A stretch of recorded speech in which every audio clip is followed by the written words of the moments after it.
Well, good afternoon, New Spirit family. It's great to be here with you for this week's devotional. I hope that you're staying safe. I hope that things are going well for you, and I thank you for tuning in to this week's devotional. I want you to know that our church continues to pray for all of you. We're praying for our church community, and we can't wait until we gather again together. And in the meantime, if you have any prayer needs, if there's anything that we can do to help you during this critical time, please reach out to us and let us know. Email us, call me, connect with us on our website. But please find a way to connect with your church community so that you're not finding yourself alone and afraid during this difficult time. And I spoke to several of you over the last few days and found that many of you weren't able to tune in to our service this last Sunday or to hear my message. And so what I thought I would do would be to bring to you a little nugget of the message of what I brought to you this last Sunday.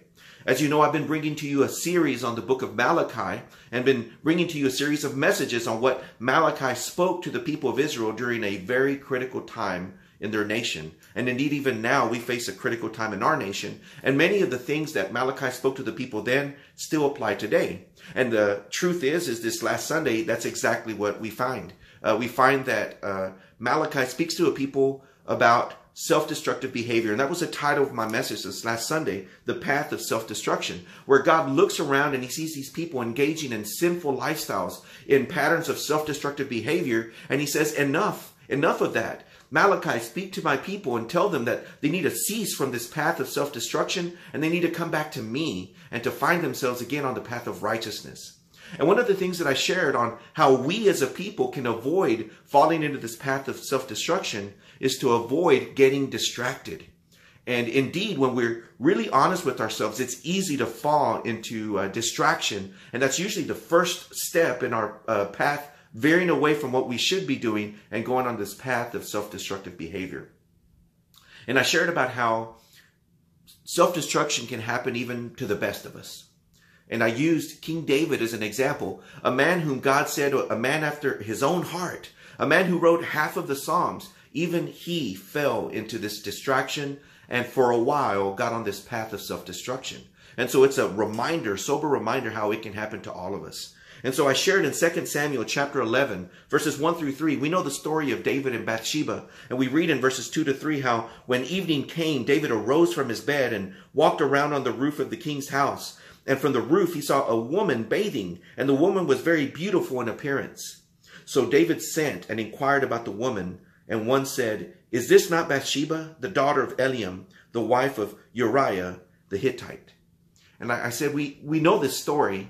And we see here how David got distracted, how he looked upon and gazed upon a woman that he shouldn't have been looking at, and he got distracted. And as a result, here began a series, pattern of self-destructive behavior that led for him to be disconnected from the Lord and for a while to be absent of that spirit leading him in his ministry as king of Israel until finally the prophet Nathan would rebuke him and bring him back to the fold.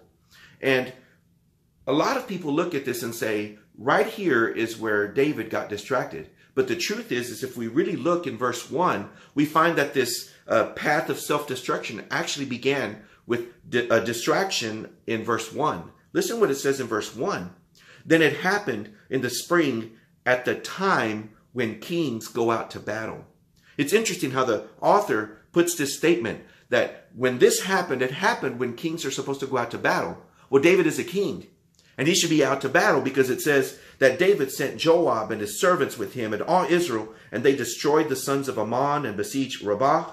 But David stayed at Jerusalem. So the truth is that the distraction for David began before he walked on the roof and he looked at this woman. The truth is he should have never been on the roof in the first place.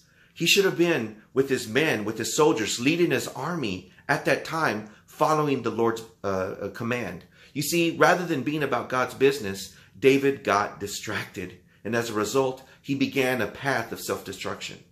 And that's a central message that I want to share with you in our devotional today. Don't get distracted. Be careful. Right now, with all this extra time, be careful how you spend it. Be careful of the distractions that are around you. Remove those things. Make sure that you keep yourself focused on the things that God should have you do. In other words, be busy about God's business. Be busy about what God's called you to do, and make sure that anything else is shoved aside, is moved aside, is rebuked, and that you make sure that you're not doing anything but doing God's business.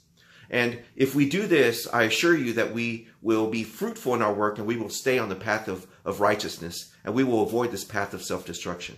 I hope that this message is a blessing to you, and we continue to encourage you. Stay strong, my family and my friends, and until next time, God bless you.